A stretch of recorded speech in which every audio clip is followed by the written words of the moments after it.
Good afternoon, everybody. I would like to thank the organizers for inviting me to give this talk. In the morning plenary session, we had a lot of discussion on academic research, its commercialization to sellable products, about making money, not making money, worrying about somebody stealing your ideas or trade secrets, making more money out of it, etc., etc. I just want to state that we belong to academia. We do more or less curiosity-driven research. It has a purpose, though not making money. It allows us to do some innovations. We try and bring it to a level where we can demonstrate the biotechnological potential. And at the end of it, we are happy if we are able to publish it in good journals without worrying too much about who may take this idea further and make more money out of it. In the process, we don't make money, but surely the kind of satisfaction it brings is more than what money can buy for me, at least. So I am happy doing this. I work in an institute called Bhabha Atomic Research Center. As the name suggests, it is funded mainly by the Department of Atomic Energy in India, where we are a group of about 250 biologists working on all kinds of basic and applied research, from agriculture to environment to human health. And I'm going to present to you a small part of that activity, which is listed here. Now, the idea here is not to make tons of uranium, to be able to use it again as a fuel, but to get rid of very small trace quantities of uranium in the range of 1 to 5 millimolar or less, which is part of either natural waters sometimes, or also part of fuel reprocessing, which generates such low-level waste.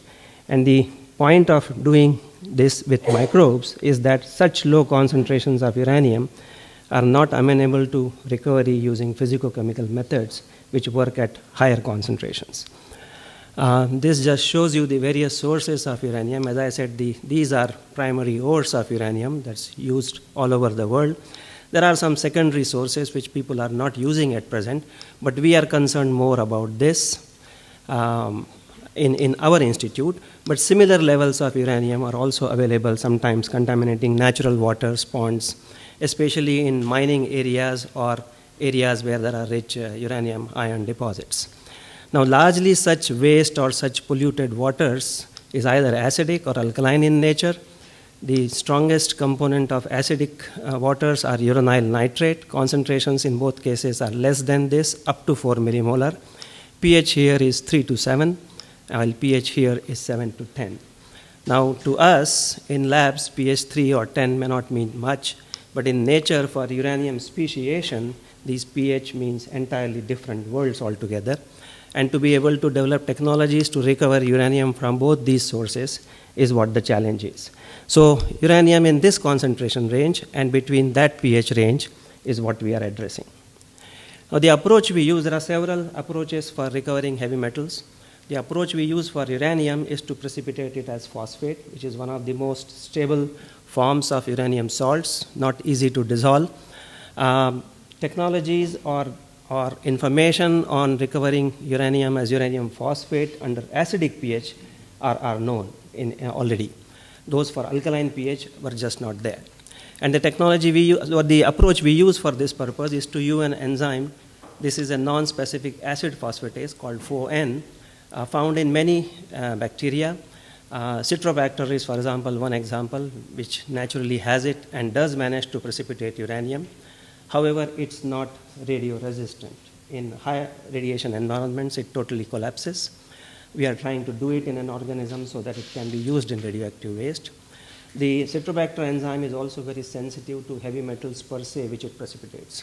So we took help of a 4N from Salmonella, which has a much higher inhibitory concentration for uranium, cadmium, etc. This enzyme in gram-negative bacteria lives in the space called periplasm between the inner and outer membranes. And when it gets a source of organic phosphate, it cleaves it to phosphoric acid. So a very high concentration of phosphate accumulates here. And if uranyl salts are available, especially in the oxo forms, they get precipitated. And in general, many bacteria have also nucleation sites on the cell surface, which tend to bind this precipitate initially, and then it just grows. So many times, at least in acidic pH, this uranyl phosphate remains cell-bound largely. Here itself, I want to mention that the phosphoric acid that you generate here creates an acidity, which if you include a pH indicator, you will be able to detect, and we tend to use methyl green, which turns green upon acidification. We use it as a marker for our enzyme. So I just want to mention that. Now, initially, all this, as is a habit with molecular biologists, we practiced all this in E. coli initially, taking the salmonella enzyme, which in the native salmonella extracts is hardly detectable. It's expressed at very low level. Using normal strong promoters, T7-based promoters in E. coli, we could get this enzyme to overexpress in very large amounts. Incidentally, what you are seeing is not the level of the protein, but the activity of the enzyme. This is a zymogram on which we stain the protein for its enzyme activity. So one could get very high level expression and activity of this in E. coli. This E. coli could be used to precipitate uranium from very low concentrations of 1 millimolar, and in about 2 to 3 hours time, one could remove more than 95% of the uranium that was put there. Now, of course, putting genetically modified E. coli in field is not very safe, since many strains are pathogenic, but we also found that for this you don't need viable cells. The enzyme being periplasmic, even if you kill the cells, the enzyme continues to function for a long time subsequently, and it could be used. So that's not a necessity, although no one wants to use E. coli in the field, nor do we. We also found that if you lyophilize these E. coli without cryopreservative, it totally killed them. It lost its viability, but retained the enzyme activity up to a pretty long time of almost 6 months, where very good FON activity was seen, and the metal removed initially 80 to 85% came down only by a few percent. So up to about 6 months, lyophilized dead cells of E. coli worked very well. However, that's under normal ambient non-radiation conditions. If you use these cells in high radiation environment, the radiation simply crumbles the cells. It falls apart, falls to pieces, and the periplasmic enzyme is no more periplasmic and is no more active. So it just does not work even at very low levels of radiation. I also wanted to show you that you could also immobilize these lyophilized cells in matrices like these and others, and in a typical experiment shown here, one could get very high loading of uranium, something like gram to gram, in this case 7 or 8 gram uranium per gram dry biomass, which is very high for a heavy metal like uranium. For those of you who know this, would appreciate this. However, as I said, these E. coli wouldn't work in radioactive waste, and that's where we turn to this organism called Deinococcus radiodurans, which finds a mention in the Guinness Book of World Record as the world's most radio-resistant bacterium, which subsequently is not true. There are more radio-resistant microbes now, but this itself is very exciting. This is how it typically looks on Petri plates. That's what gave it the Latin name, which means strange red berries. And radiodurans, for its ability to survive extremely high doses of ionizing radiation, compared here on a scale of kilograys, which I'll just come for those of you who do not know what this scale means. Let me say that 6 kilogray here would be the kind of radiation you would expect within 100-meter radius of a Hiroshima-sized bomb. So compared to humans, cockroach, or E. coli, which all get killed at rather low doses of ionizing radiations, this bug typically survives as if it has not seen any radiation up to about 6 kilogray, but shows sensitivity subsequently. How and why is a different topic altogether, and I'll not touch upon it today. So what we did was to use this organism for the particular purpose of remediating uranium from radioactive waste. So first step was to have a binary vector which will replicate both in E. coli and Deinococcus, and we have it here. We can select it in E. coli using ampicillin, in Deinococcus using chloramphenicol resistance, because both have typical organism-specific promoters. It also has a multiple cloning site wherein we can put the gene of our choice. And for the purpose, what we did was to use a strong Deinococcus promoter, the GROW-EL promoter, the HSP60 chaperone promoter, which is a promoter that's similar to E. coli promoters and works in both these organisms. Then we took the 4N gene from Salmonella, which we had previously cloned. PCR amplified the promoter from Deinococcus. PCR amplified the 4N gene from Salmonella, put them together in the multiple cloning site. And here you have a vector which will replicate in both, express the gene in both, and hopefully will precipitate uranium in both. As I mentioned earlier, that when the phosphatase works and releases phosphoric acid, it causes acidification. So we just include methyl green in the plate, and those which are positive for phosphatase will show you green. So here are Deinococcus streaks. The untransformed one remains orange even on the histochemical plate, but the ones expressing phosphatase all turn green. So it's a very easy to score reporter marker for this particular gene, for this particular cloning. Of course, you can do zymograms on these, and both E. coli or Deinococcus zymograms show you very strong activity in the organism as well. And here is the final proof of principle that whether you use E. coli or Deinococcus expressing this particular gene on a Deinococcal promoter in a multi-copy vector, you get similar removal of uranium. Compared to E. coli, this is a little slower. It takes about 6 hours to remove more than 90% uranium, both in E. coli as well as in Deinococcus. But if you put it under high radioactivity, and the high here is what Deinococcus' normal radioresistance is, as high as 6 kilogram radiation, which we do not have in the radioactive waste, by the way. The Deinococcus survives very well, but E. coli falls apart, as I said earlier. So this is where the necessity to clone it in the radioresistant organism is demonstrated. I used to give these lectures sometimes in schools and colleges under a program called Inspire, whereby young students are to get attracted to this. And I very often heard the comment that all that you show does not show us the uranium.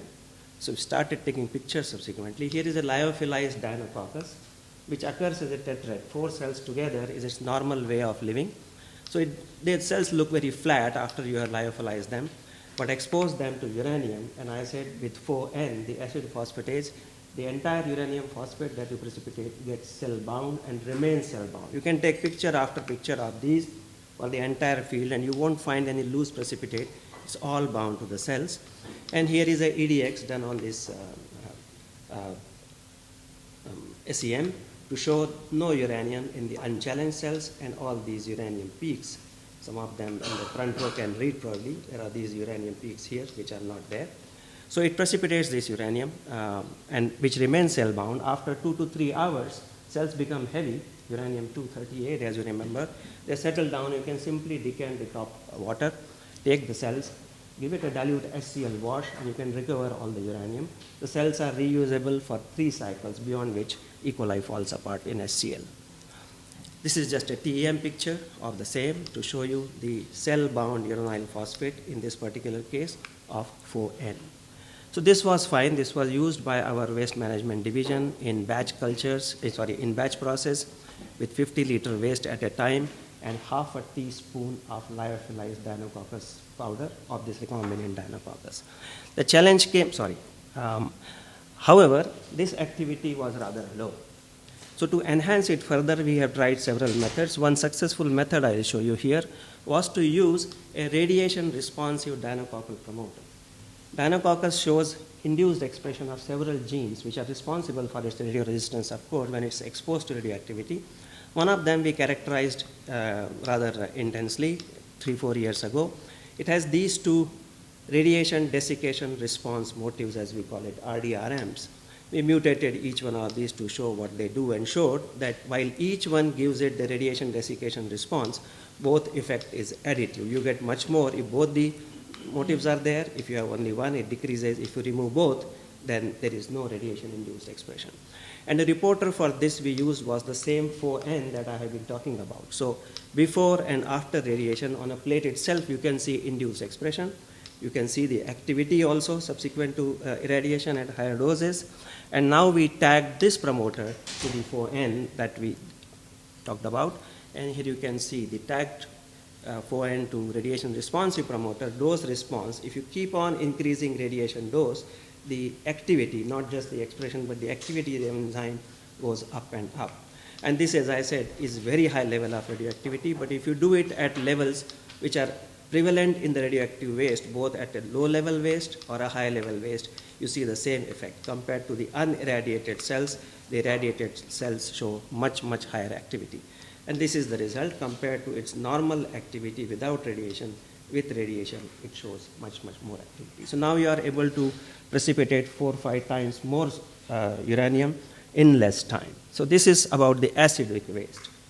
For the alkaline waste, no high specific activity alkaline phosphatase was available for bacteria 4 or 5 years ago. And we stumbled upon this particular phosphatase from a Sphingobium species, from a Novosphingobium species, which we have characterized subsequently in the crystal structure as well and published separately. Again, I am not going into that. Here, if you can see, this is the same histochemical plate, except this is at pH 9. Earlier it was at acidic pH. And you can see these green colonies, but particularly around these green colonies, there is also a green halo, because this enzyme is secreted out. Extracellular it is, and this is its pH profile. It also has a small acidic phosphatase, which shows at pH 5, and that's what gives the colonies a green color, but it has a much higher specific activity alkaline phosphatase, which comes out of the cells and gives that green halo. I'll show you in the next slide a mutation in which this is knocked out, this remains. So colonies remain green, the halo disappears in the next slide. And here you can see the activity of this enzyme on a zymogram.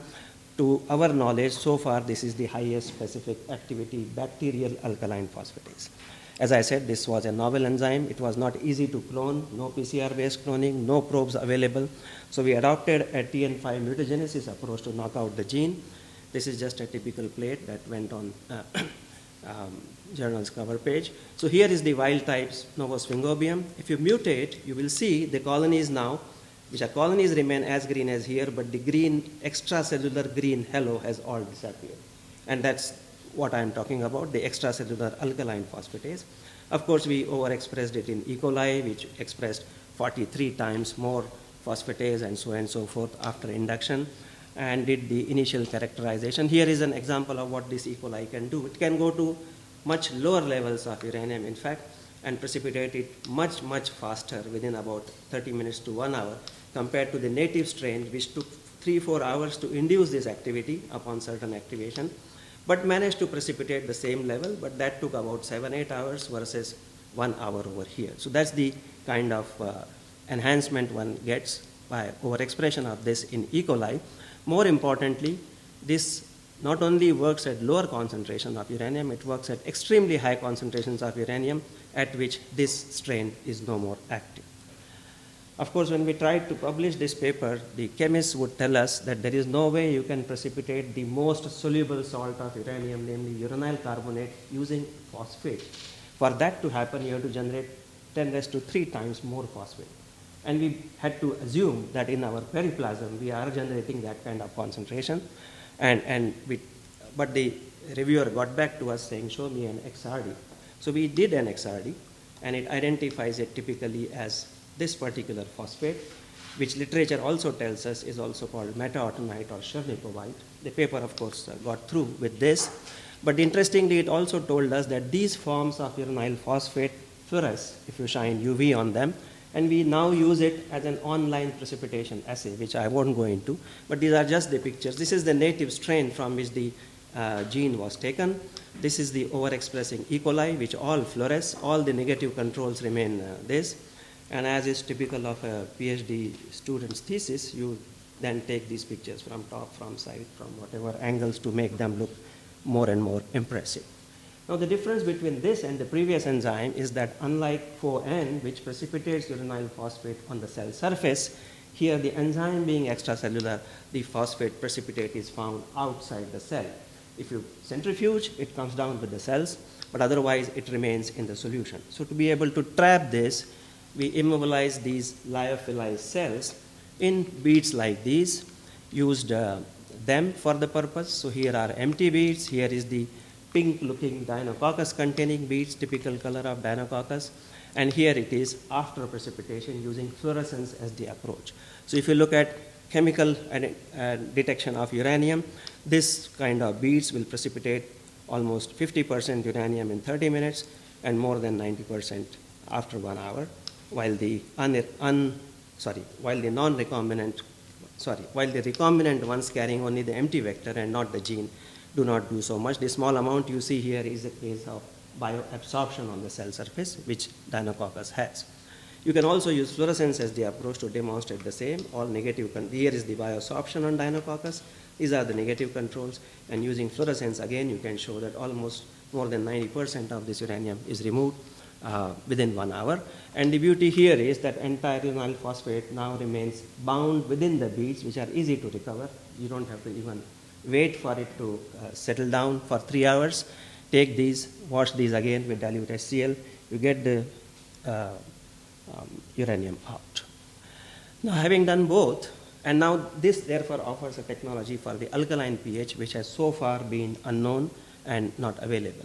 Having done both, the natural question is to know which one is better. And as you can see, the efficiency-wise, the alkaline phosphatase is far better than the acidic phosphatase. Here is a comparison of their, these are the levels of enzyme activity, the empty vector, the acidic phosphatase, the alkaline phosphatase. You can see the difference in specific activity.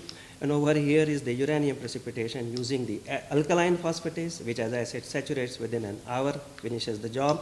The acid phosphatase is slow. It does get there, but after about 7-8 hours. So that's the difference. Ultimately, if you allow time, this is as good, but this is far more efficient. How much more can it precipitate? There are times when there is much more uranium than less than 1 millimolar, and with the acid phosphatase, we have tested it up to about 10 or 20 millimolar. It just keeps doing it. The cells, these interesting looking cells grow just bigger and bigger and bigger with time.